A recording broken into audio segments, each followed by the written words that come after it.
Hallo und herzlich willkommen beim Flauschigen Einhorn. Heute gibt es von mir eine Anleitung für große Comicaugen, die du deiner Häkelpuppe aufsticken kannst.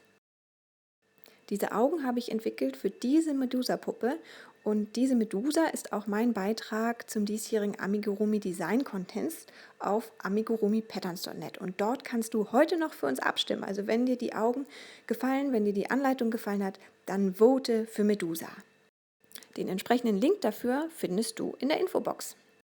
Jetzt aber los, wir starten mit einem schwarzen Faden. Ich hole mir den immer hier von der Seite, zähle dann von der Mitte über der Nase 2 ab und steche dann dort zwischen die Maschen und versuche dann mit einfachen Stichen einen Kreis aufzusticken. Damit fangen wir an, das wird die Pupille. Du kannst den Kreis größer oder kleiner machen, je nachdem wie groß oder klein du am Ende deine Pupille haben willst. Das siehst du hier schon, dass das nicht so ganz kreisförmig wird, das macht aber nichts, das wird nachher noch besser. Und noch einen kleinen Tipp, den ich dafür habe, versuche nicht zu stark daran zu denken, dass das eine Häkelpuppe ist und dass du immer schön in diese Löcher zwischen die Maschen stechen kannst, sondern versuche einfach so zu tun, als wäre das ganz normaler Stoff, mit dem du nähen würdest. Das ist nicht immer ganz einfach, aber hilft, das im Kopf zu behalten. Am Ende stichst du noch einmal in die Mitte deiner Pupille ein. Im nächsten Schritt wird die Pupille gefüllt.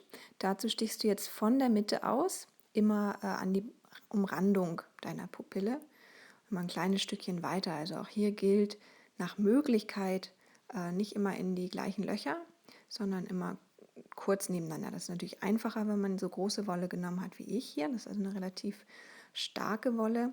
Wenn deine Maschen kleiner und fester sind, ist das nicht immer einfach. Ich mache das dann auch so, dass ich dann immer in die großen Löcher gehe und dann aber eben mehrmals in ein Loch. Also nicht so, wie du es hier siehst, immer schön ein kleines bisschen neben dem vorigen Faden einstechen, sondern dann gehe ich wirklich in die großen Löcher und versuche das von dort aus zu füllen. Also dann kann man schon mal so 10, 12 Mal in ein Loch stechen.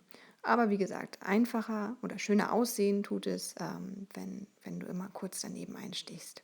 So wie hier, sodass sich dann sowas wie ein Kreis ergibt.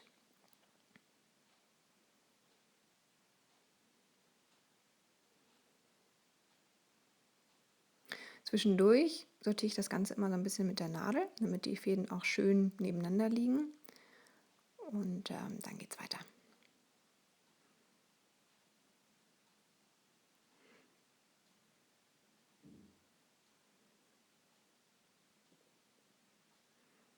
So, am Ende ist das dann auch nicht mehr ganz so einfach, selbst bei dieser großen Wolle nicht.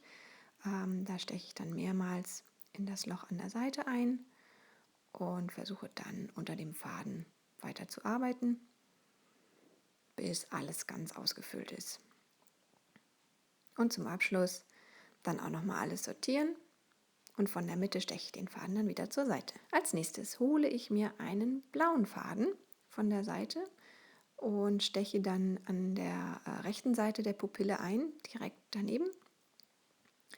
Lege den Faden oben über die Pupille rüber, steche auf der anderen Seite ein und hole die Nadel dann oben an der Pupille am obersten Punkt wieder raus. Gehe einmal durch den Faden durch, ziehe das Ganze fest und stecke das dann oben mit einem ganz kleinen Stich fest, sodass der Faden nicht verrutschen kann.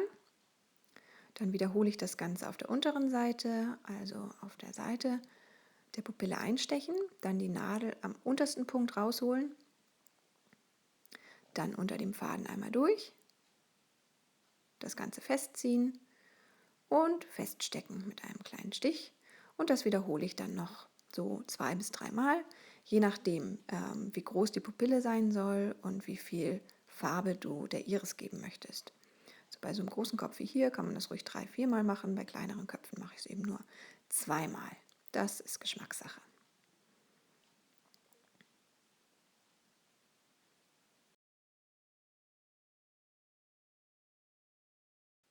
Jetzt hole ich mir meinen schwarzen Faden zurück und steche in das Loch neben der Pupille, links neben der Pupille, also Richtung Nase ein. Lege den Faden einmal um das ganze Auge rum, nach unten, steche dann dort wieder ein und stecke das Ganze auch oben wieder fest, also wieder am höchsten Punkt des Auges, in diesem Falle der Iris, die Nadel rausführen, dann einmal unter dem schwarzen Faden durch das Ganze feststecken. Wenn das eine Mädchenpuppe wird, mache ich dazu noch ein paar Wimpern. Dazu mache ich 3 bis 4 Stiche, die so direkt neben dieser Augenlinie ansetzen und dann eben in die Augenlinie reingehen. Die zweite mache ich daneben. Und auch hier gilt wieder, versuche nicht nur in die großen Löcher zu arbeiten, sondern auch mal dazwischen. Wenn das nicht klappt, hilft es manchmal, ins große Loch dazwischen zu stechen, so wie hier, und dann von da aus nochmal direkt unter dem Faden durchführen. Das ist so ein bisschen geschummelt, aber man wird es später nicht sehen. Und dann wieder in die Augenlinie rein. Hier sind mir jetzt 3 Wimpern zu wenig, deswegen mache ich hier oben noch eine kurze. Ich versuche die immer oben etwas kürzer zu machen als an der Seite. Und am Ende wiederhole ich dann die Augenlinie nochmal, damit man die Stiche der Wimpern, die Einstiche nicht so gut sieht. In die Mitte, dann checke ich das Ganze oben nochmal fest. Und dann führe ich den schwarzen Faden wieder zur Seite.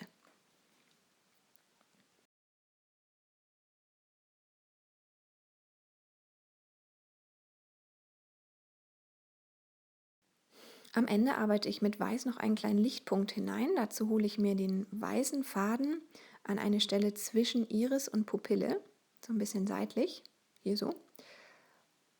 Und mache dann mit dem weißen Faden so 2, 3 Stiche.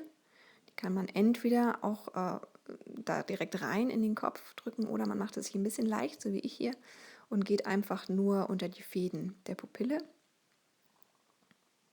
Wichtig ist hier, dass die Stiche, die einzelnen, schön dicht beieinander liegen, sodass das Ganze als ein Lichtpunkt nachher erscheint. Dann steche ich mit der Nadel wieder zur Seite weg.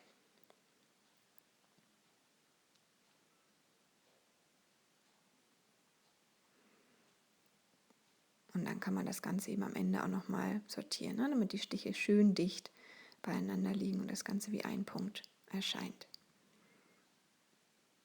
Dann verknote ich alle Fäden an der Seite und vernähe sie dann, indem ich sie einfach mit der Nadel irgendwo in den Kopf hineinführe.